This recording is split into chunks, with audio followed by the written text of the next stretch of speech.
Without wasting much time, we'll go straight into the program, for which I'd like to invite Ino Hepuni Kahina, Pastor, Mount Baptist Church, Delhi, for the invocation prayer. Let us look to the Lord in prayer.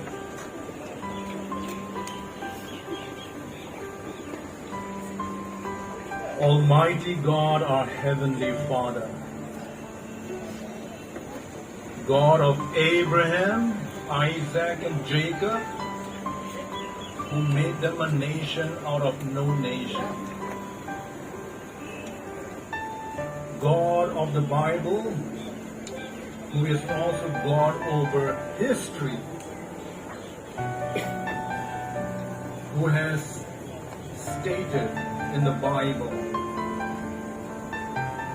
that He determines, Father, who determines the history of mankind.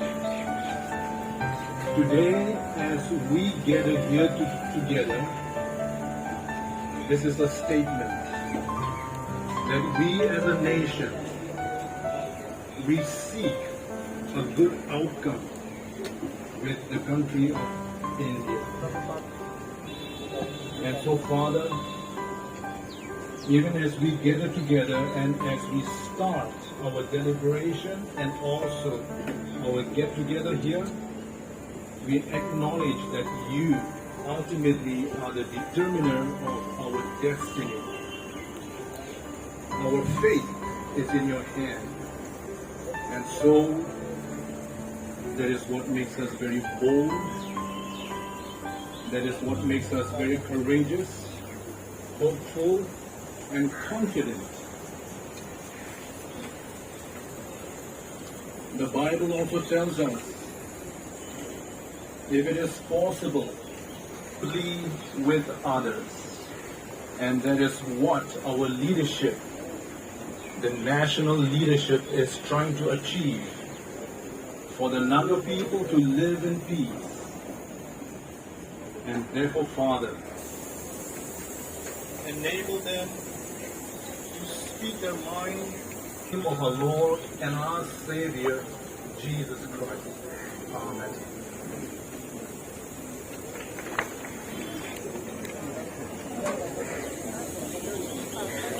Thank you, Pastor.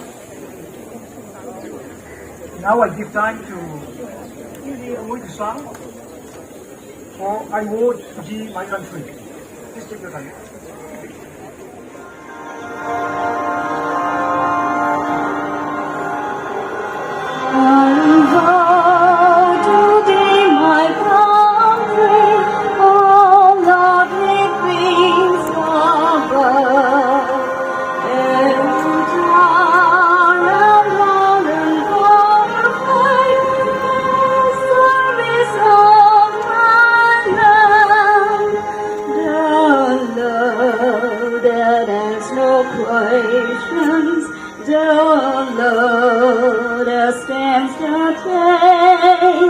That lays upon the altar the dearest and the best, the love that never falters, the love that pays the price, the love that makes undaunted the final sacrifice, the love that has no questions, the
Chairperson, Supuni Inji Fellow,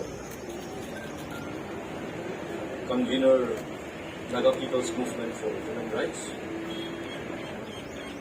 Forum for Naga Reconciliation, Global Naga Forum, Naga Mothers Association, Naga Ho, Home Naga Students Association, Manipur, President and colleagues of Naga Students Union, Delhi, President of the Federating Units of the Naga Students Federation, and subordinate bodies of the Naga Students Union, Delhi, Delhi-based, leaders representing various organizations, media friends, and my dear fellow Nagas. I thank God for this wonderful time allotted to all of us to come together as one people and as one nation. Today, as we gathered here in such a symbolic proportion at this God-appointed time, so that the world may bear witness and in fair judgment. Take heed to our clarion call, a call for peace. I must tell all of us, we are the voice of a generation that have witnessed so many years of conflict. We are the voice and the consciousness of a generation which have been tempered by the decades of bloodshed and violence, torn apart and segregated by artificial territorial boundaries across two nation states of India and Myanmar and the 4 states under the Union of India. And yet, our goals and our aspiration remains the same. Our call for peace today is a resounding echo, a manifestation of past longing, the greatest desire of the present, and the shared purpose for our Naga future. It is a plea in pursuit of humanity to prevail across all socio-economic, political and cultural spectrums in the Naga homeland and the neighboring regions. Naga's calls for peace in its essence is simple. It is a prayer for harmonious coexistence and a peaceful co-inhabitance. It is a symbol of our inherent desire to pursue building peace both within and outside. Naga's call for peace is distinctive in nature, yet not different from the universality of peace which the world seeks and strives to maintain today. It is not a call for dissension or creation of disharmony. Rather, it is a call for immediate cessation of all dissension and disharmony being caused in the Naga homeland. And today's rally stands as a testament to this faith. The dissonance, however, remains loud and clear. Peace cannot be fixed by triggered heavy loss, and harmony can never be brought about by one-sided ordinances that serve only the interests of a single entity. The Indian Armed Forces, equipped with the most draconian laws, including the Armed Forces Special Powers Act 1958, which is worse than the Rowlatt Act of 1919, which the British colonials used against India to quell Indian agitations such as the Jallianwala but massacre. So much so this egg was used and is still being used in the Naga homeland against the sons and daughters of the soil. I say this has been used in the Naga homeland against the sons and daughters of the soil. The latest example being the 14th incident of December 4th and 5th, 2021, where the Indian Armed Forces continues to operate with impunity while disregarding all human values and virtues. Whereas the Indo-Naga political dialogue being held at the Prime Minister's level is at a very crucial stage. The Armed Forces Special Powers Act, which is a colonial act with an imperialistic design, should have no foothold in a democratic nation and in a democratic world. Let it be clear, Nagas are not a threat to peace, but the Armed Forces Special Powers Act is. I repeat, Nagas are not a threat to peace, but the Armed Forces Special Powers Act is. And for so long as the Act continue to exist, our lives, our land, and our people will always be tormented by fear and uncertainty. Surely our lives are worth more than bullets. The price for peace cannot be paid in bloodshed and violence. The price for peace cannot be paid in bloodshed and violence. Our call for peace can only be brought about through open dialogue, deeper understanding of each other's history, and mutual respect for each other's differences, while also taking into account a wider range of perspectives, positions, and circumstances in the present context, without losing sight of what challenges lies in the future.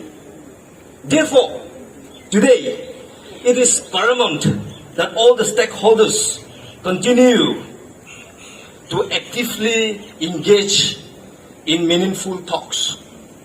There should be open and honest dialogue at the highest degree of sincerity and commitment towards resolving the matter to ensure lasting peace and stability in our land and to the entire Indian.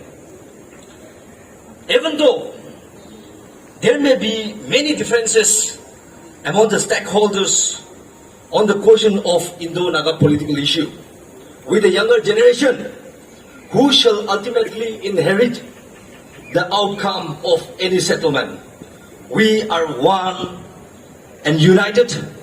We are one and united and shall remain so till the end of time.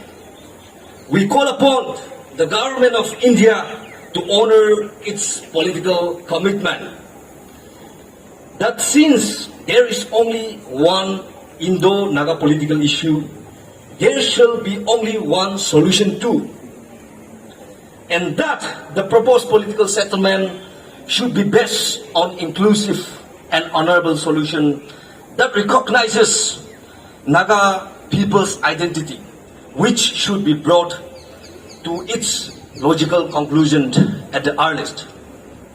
Today, as we take this symbolic step forward, let us collectively strive towards a future with respect, transparency, justice, equality, and brotherhood, and our cornerstone, which are cornerstone of our social settings, and where we all live together in peaceful coexistence amongst ourselves, with our neighbors and with all those living in close proximity with us.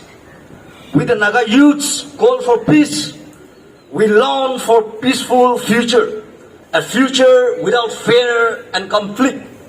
We shall continue to stand united for unified limb and glory of the Nagas. Long live Nagas! Long live Naga Students Federation Kognali. Thank you.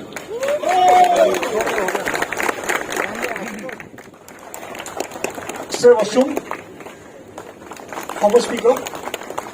Sir Kapani, former Finance Secretary. Sir Andrew, former President. Sir Izang, former General Secretary. Sir Inoto, former President. Sir Ningolu, former very senior member, I'll introduce him later more. Sir Indu, former General Secretary. Sir Imcha, former President. Sir Kimso, former President. Sir NSM Mata, former President. Sir Bushika, former President. And Sir Vishule. Yeah. Now we shall be hearing messages from various organizations. To start with, I'd like to invite Ino Nimolo Krome, Secretary General, Naga People's Movement for Human Rights on stage. Thank you. Thank you, Mr. General Secretary Nasa. My fellow Naga brothers and sisters, Naga students, today's youths, tomorrow's hope, and the present younger Naga generation, media friends, friends from different parts of the Indian subcontinent, the Indian people, whom we consider as our close ally and defenders of our rights. Ladies and gentlemen, today I stand before you as an elder representing elder generation in shame in a way, because no matter how hard we try, we could not bring peace to our land. But I also stand before you proudly to say that Nagas, despite our human sufferings, which the world could not endure for all this, we have not lost our dignity, nor have we surrendered our rights. And we will continue to stand our ground till the end of time. Naga history is written in blood, in ashes, in fire.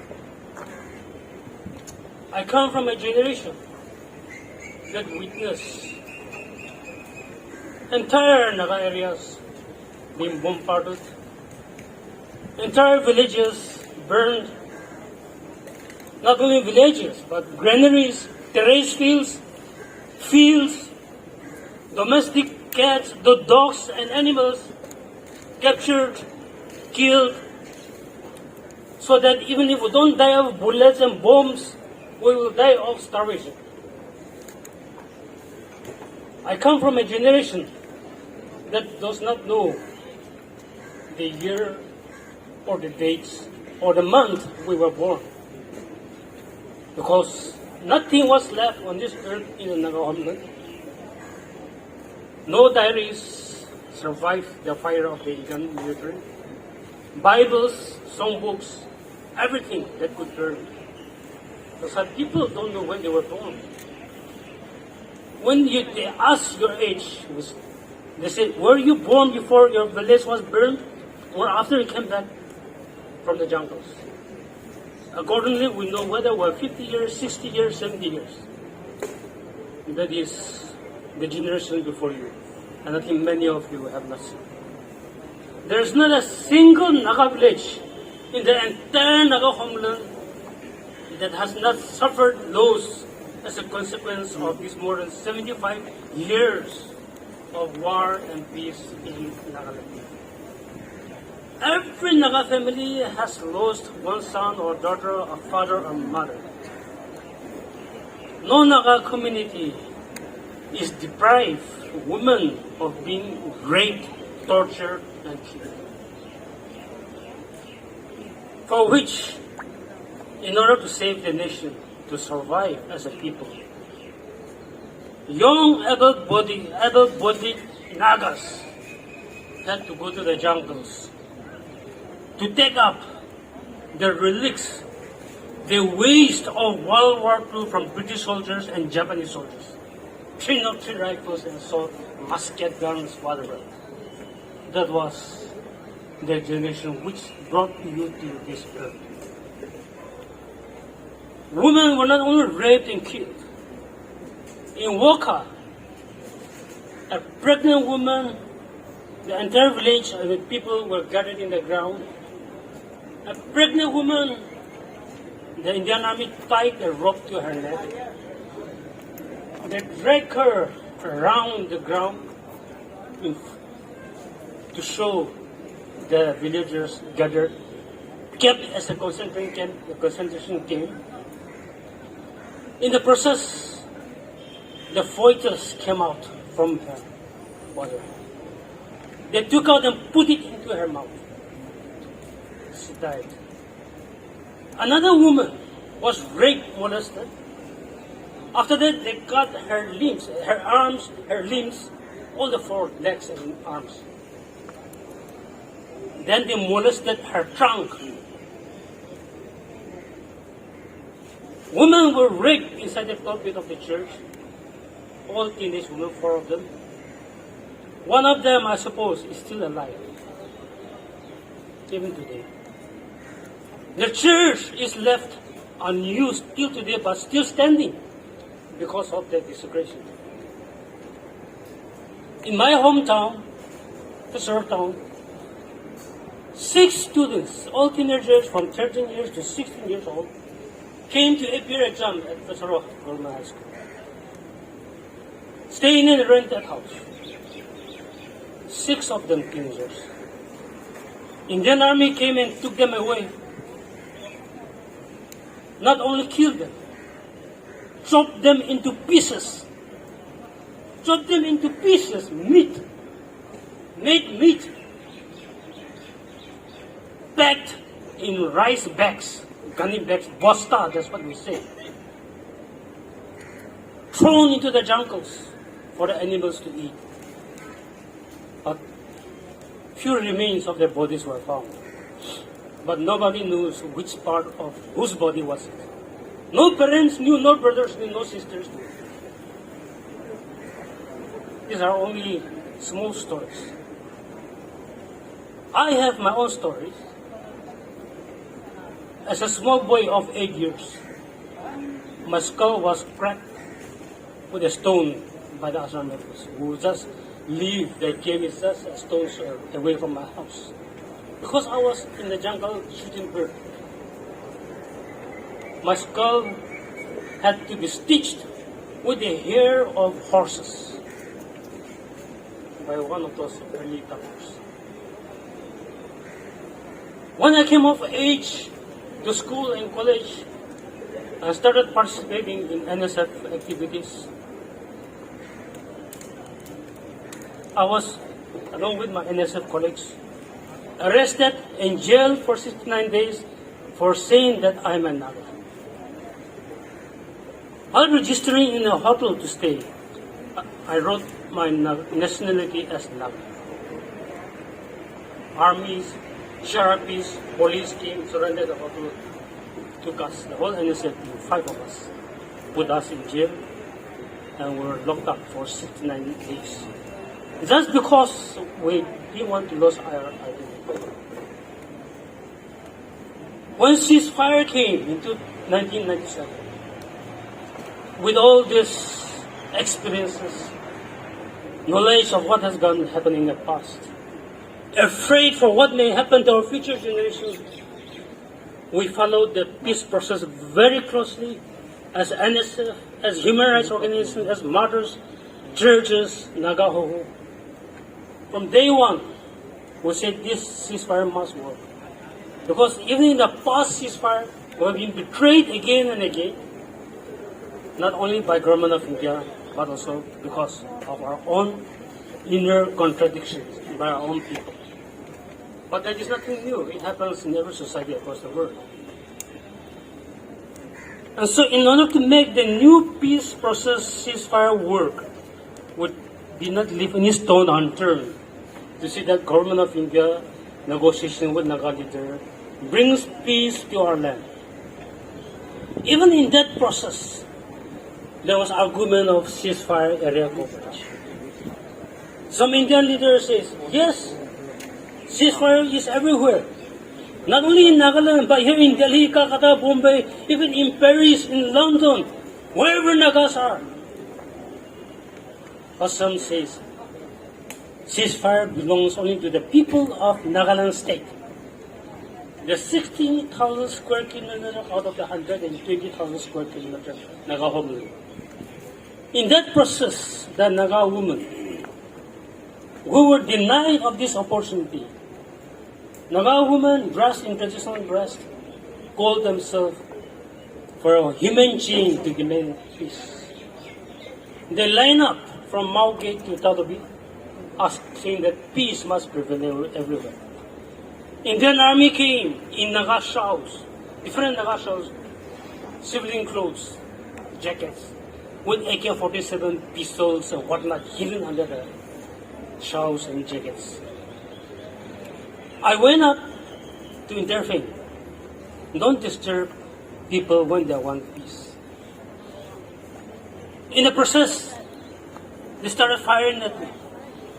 One whole AK-47 magazine was emptied in the road, but I managed to run it. But 3 people were not so fortunate. 2 of them were shot, but none of them was killed. I myself suffered some injury from the commander of the army who tried to take me away forcibly. So in order to make peace process, we have not left any stone unturned. We went to the United Nations. We went wherever our voices could be heard. In different parts of India. We came to Delhi. Every Naga civil society, we came to Delhi in 2000, calling it a journey of conscience to India. And to say thank you to Mahatma Gandhi, who understood Naga stories and respected the Nagas as a people. We went and prayed in his graveyard. We sang songs. Though he wasn't a Christian, Lead Gently Light was his favorite Christian song. Nagas practiced that song and sang in his graveyard. Gandhians came and cried. We should have been the person to come to Nagaland to say sorry for what India has done. Instead, you have come to Rajghat, to Delhi. We are so ashamed, and they cried openly in the ground. We said, this is a journey of conscience. When Naga people and Indian people talk and converse, we think we can find peace. Peace will not be handed to us by government and Indian military.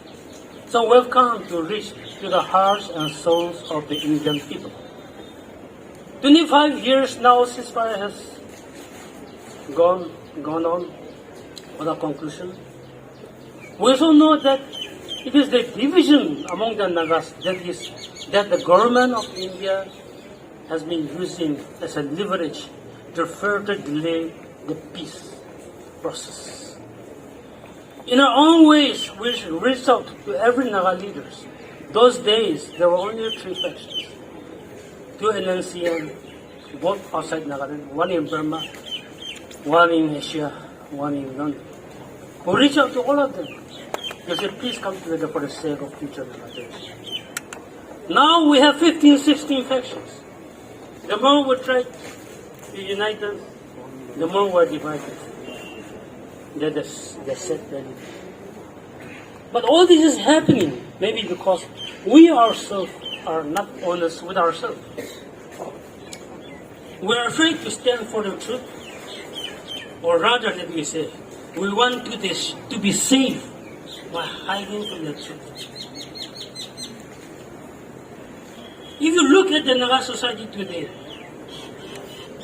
besides the killings by Indian army, bullets and bombs, which happened just last December, and which was repeated in Arunachal, Iraq district. 2 of them, Indian army stopped. After identifying them, they let them go away, and when they were going away, they were shot from there. Never a case of mistaken identity as claimed in the authorities. These are happening just now. The dust of these killings have not even settled. The smoke of these killings have not even disappeared. In the midst of all this, Government of India has signed agreements time to time. Some agreements to find some kind of honorable peace. Some agreements to divide the Nagas further and further, and to weaken the Nagas. So what we are now saying in the midst of all this, is it not time for us to stand up for what is right? We have conversed with different people in India, even in recent times, last year, even this year. We have gone to South India, North India, everywhere.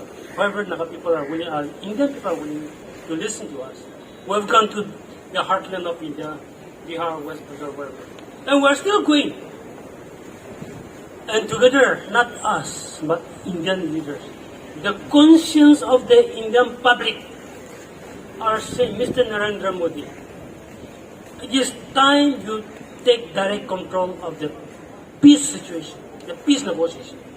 Don't leave it to your bureaucrats who are only destructing your commitment to peace.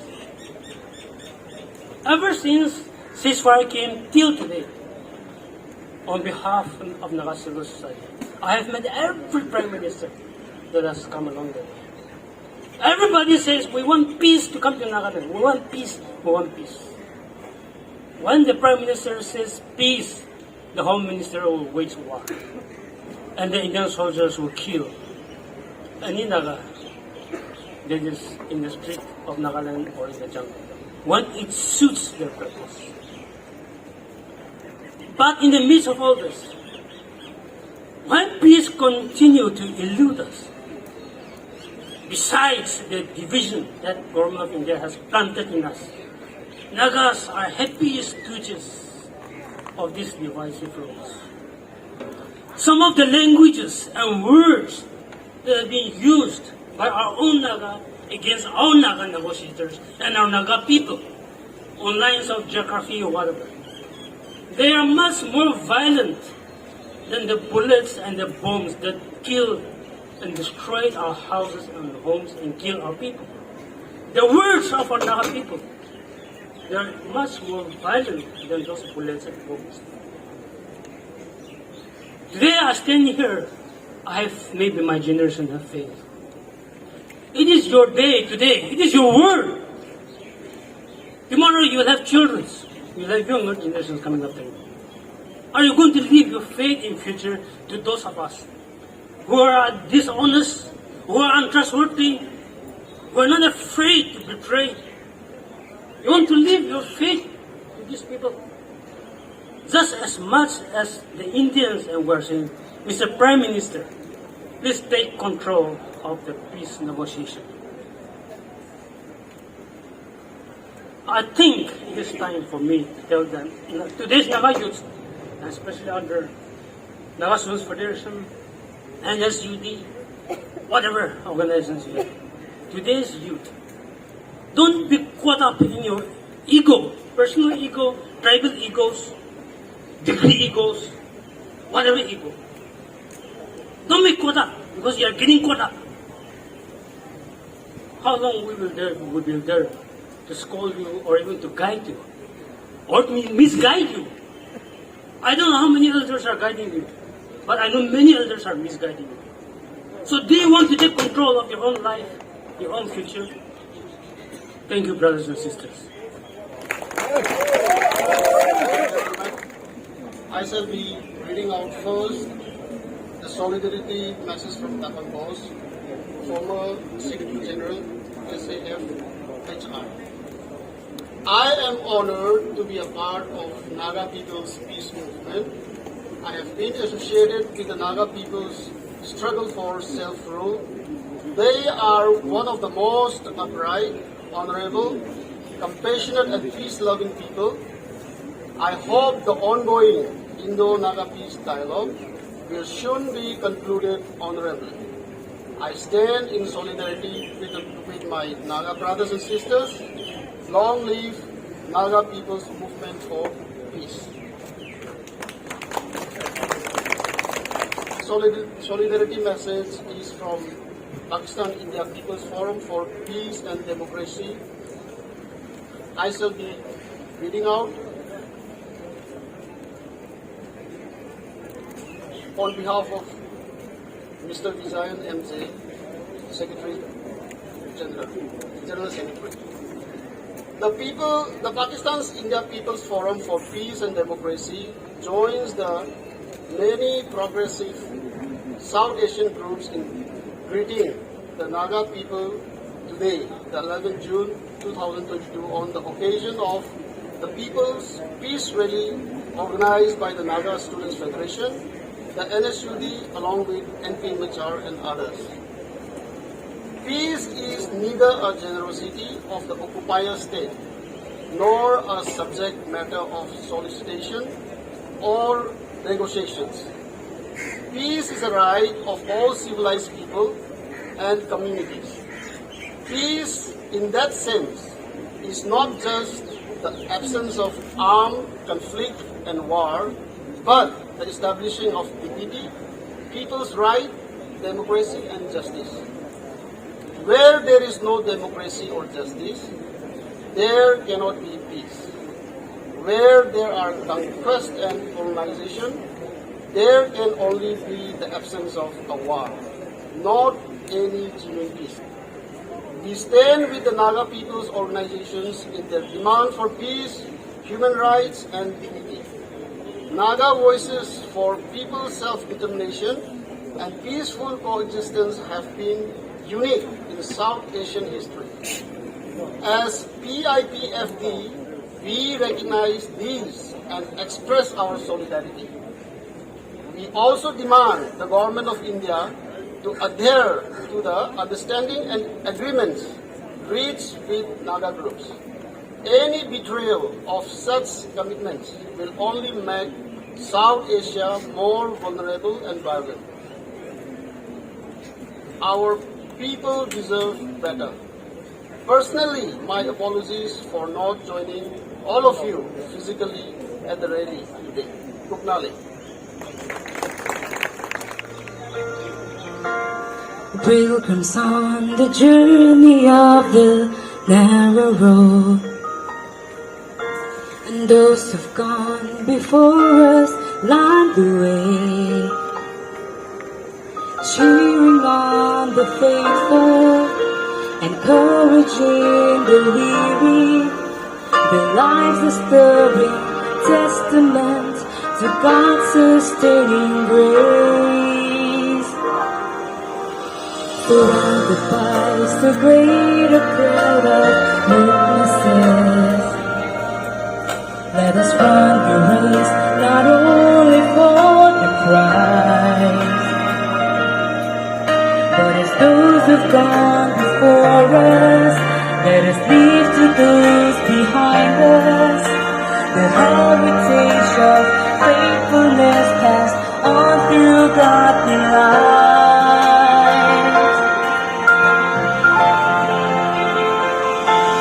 Oh, may you look behind us, find us faithful.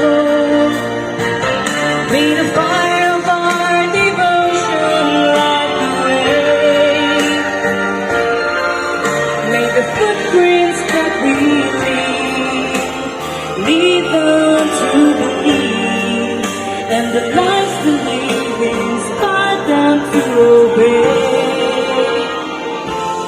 Oh, may all who come behind us find us faithful.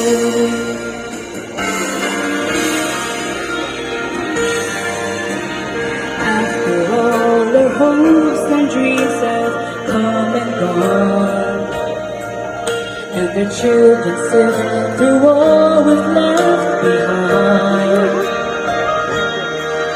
may the clues that they discover and the memories they uncover become the light that leads them to the road we each must find.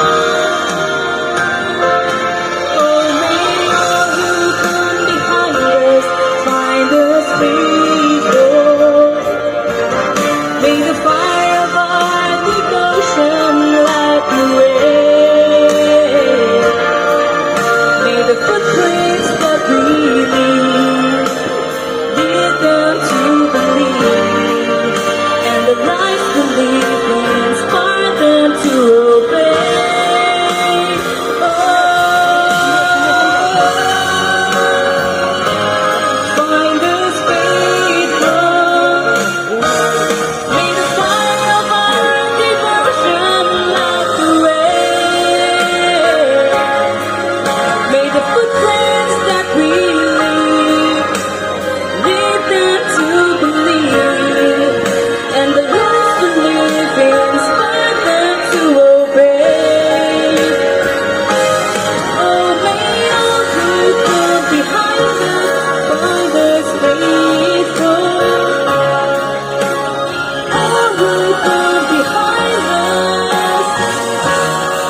God bless us. Kup-nilim.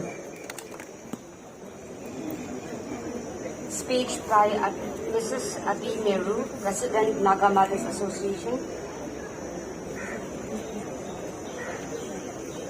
The Naga Mothers Association conveys our solidarity to the call for peace rally being organized by the Naga Students Federation and the Naga Student Union Delhi.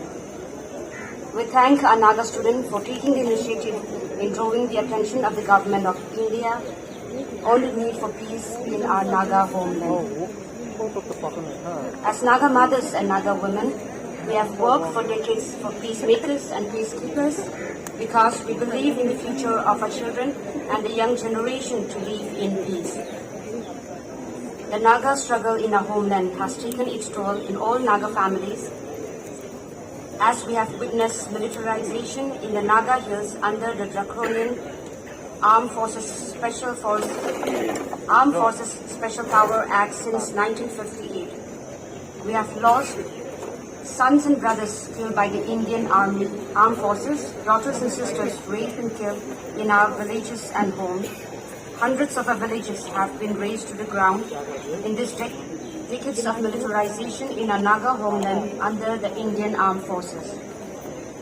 We call for justice on the numerous massacres by the Indian Armed Forces, be it the Matikru beheading of the village leaders by the Indian Army, Oinam rapes and massacres, Kohima bomb blasts, Bokokchung shooting and arson, Buzu killing of children and Pasang killing, Oting and Mon killing of civilians by the Indian Armed Forces last December 2021, civilian killing in Naga inhabited areas of Arunachal Pradesh this year.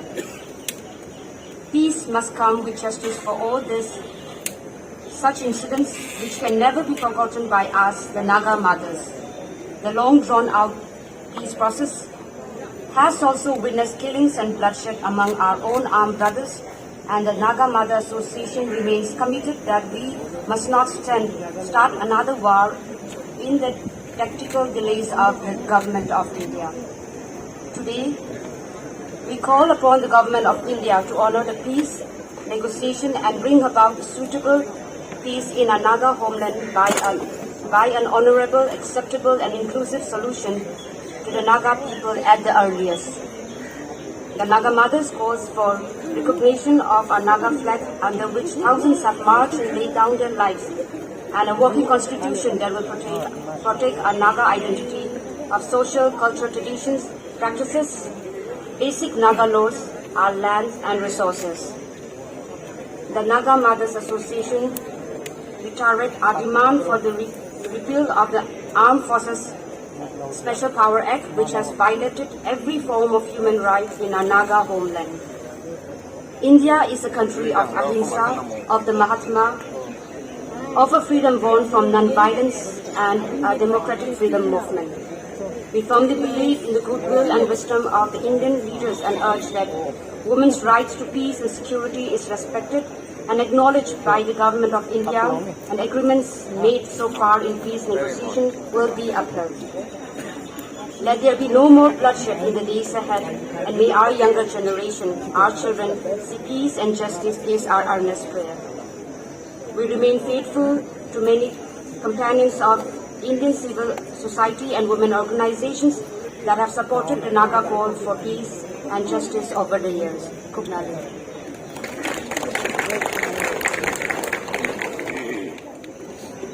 Thank you, the host.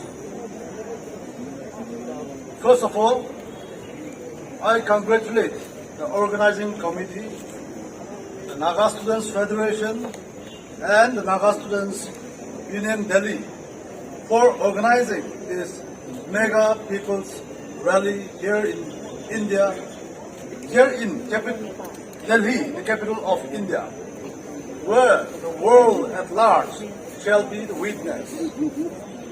The Naga Ho has made it clear to the government of India and the world that the Nagas are not a lost people, and they are living in their ancestral land as a nation which is given by God and had never consented, nor by conquest, to be a part of any nation.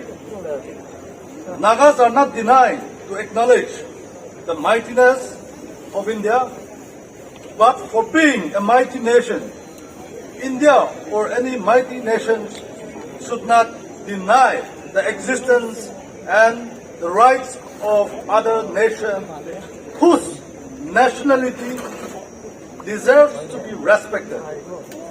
With due respect, we want to remind the current Indian political dispensation, in particular, the speech made by the Honorable Prime Minister of India during the signing of the Framework Agreement on 3rd August 2015.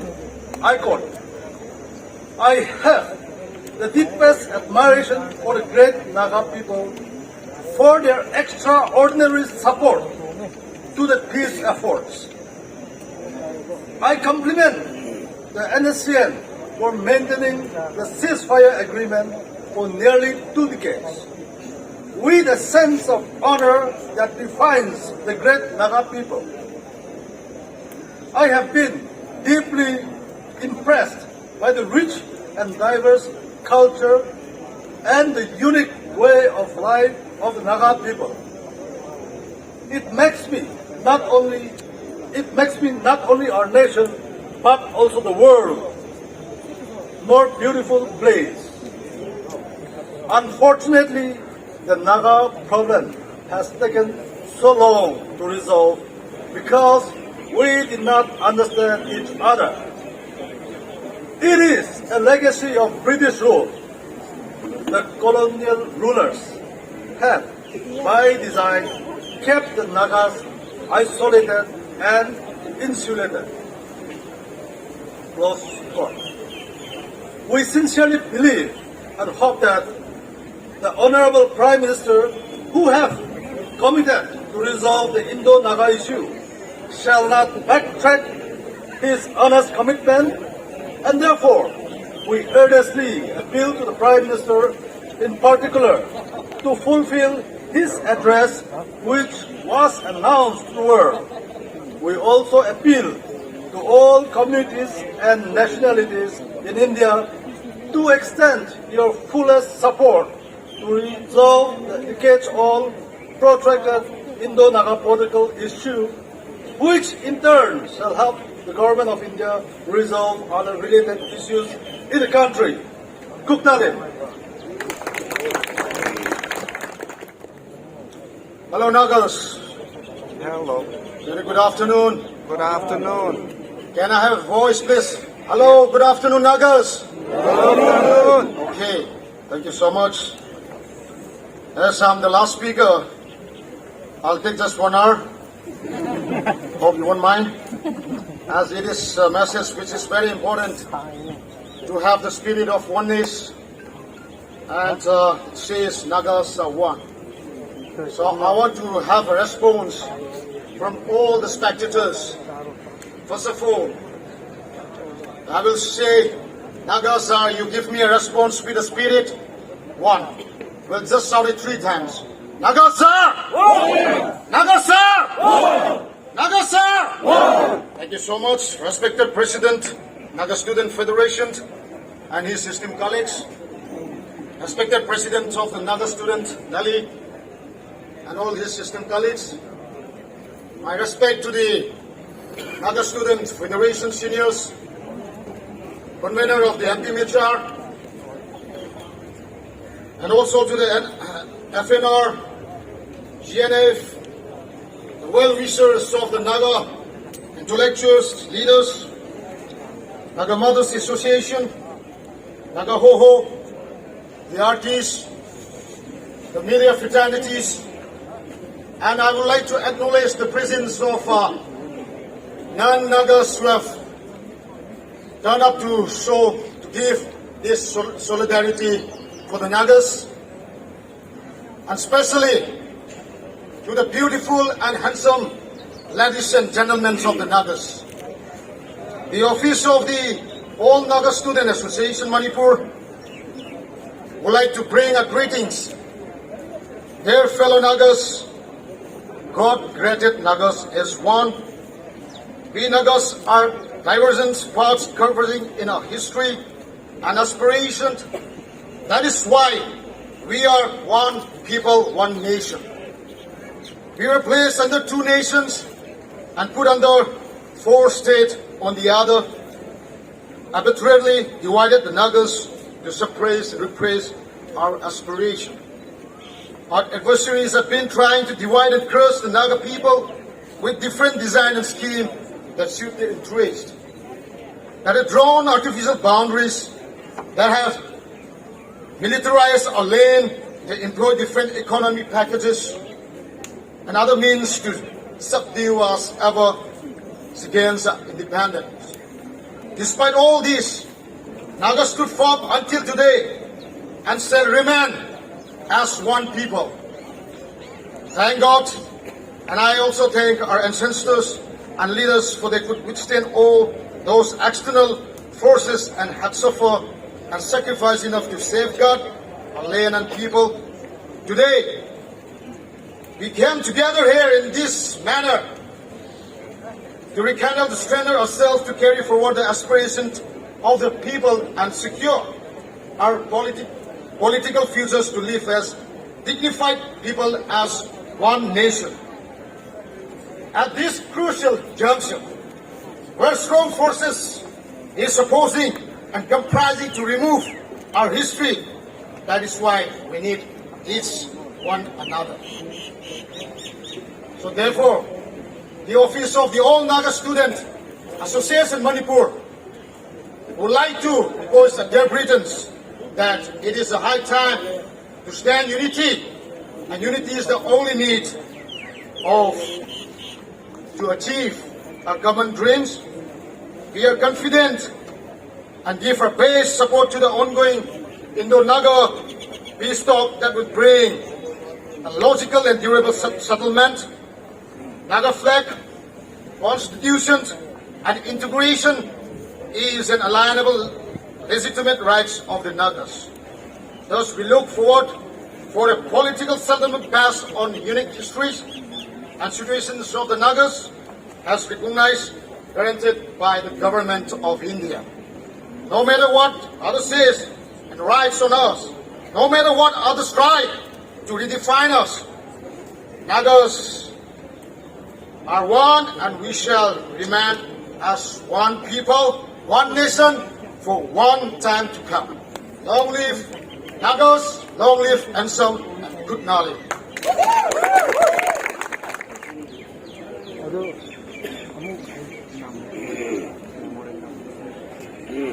The memorandum which we are going to submit after this rally to Shri Narendra Modi, the Honorable Prime Minister, India, New Delhi, subject in matters relating to the Indo-Naga political issue and appeal for sincerity thereof. Honorable Sir, warm greetings from the office of the Naga Students Federation. During the last 75 years after India became independent, all of Naga homeland was militarized.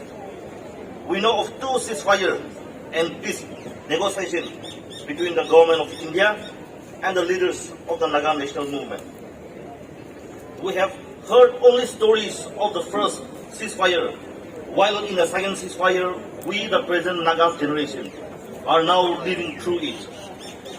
We have also heard and read about earlier agreements and accords which were imposed and superimposed to bring in so-called peaceful solution, which only created more problems and conflicts rather than solving the problems.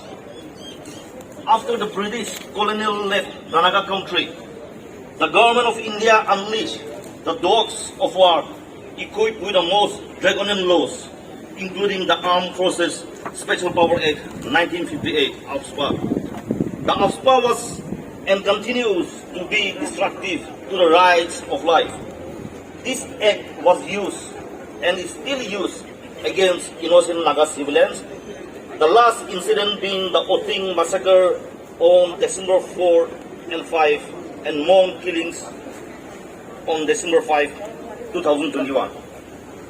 In light of the same, the Naga Students Federation, representing the aspiration of the Naga youth and students community, arbitrarily divided by the colonial forces into 4 Indian states and 2 international countries, would like to categorically state that it is the insincerity of approach of the government of India that has brought about this grim situation.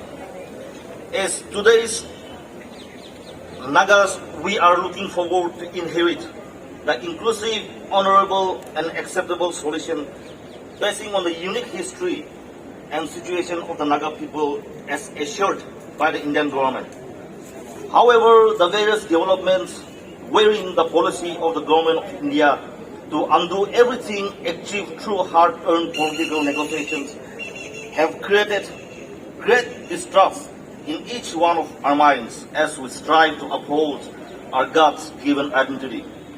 It should be reminded that the Naga people's assertion for self-determination is never secessionist movement.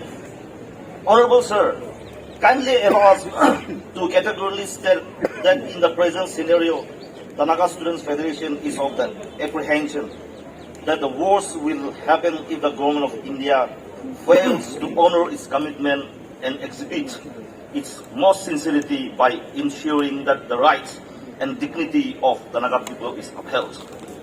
Emphatically, the Naga Students Federation believes that lack of commitment to solve the problem in hand will definitely prove counterproductive.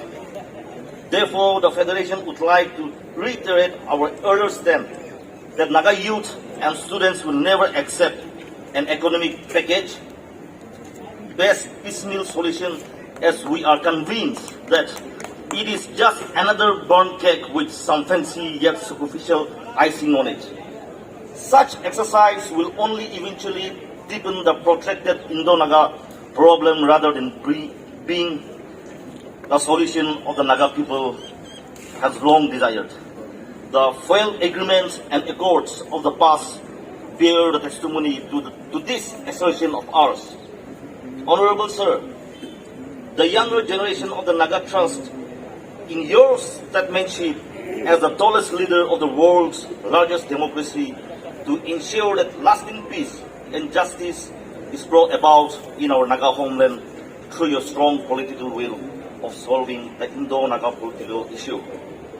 We have the highest faith in your honorable self and hold on to your declaration to the international communities that the Southeast Asia's longest running conflict is brought to its logical conclusion.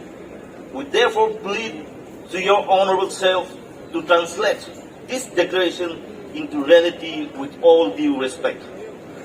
Honorable Sir, last but not the least, kindly allow us to specifically put forward based on ground realities the divisive role that is being played by the various agencies of the Government of India. The Naga Students Federation humbly beseech your office to stop such elements from deepening the crisis, which only lead to fallout in the ongoing peace process. By taking direct control of the situation in letter and spirit in which the ceasefire and political talks were declared and initiated, that the talks will be held without any condition at the highest level, that is, at the Prime Minister level. You know, Thawang Chef, President, Supini Enja Philo,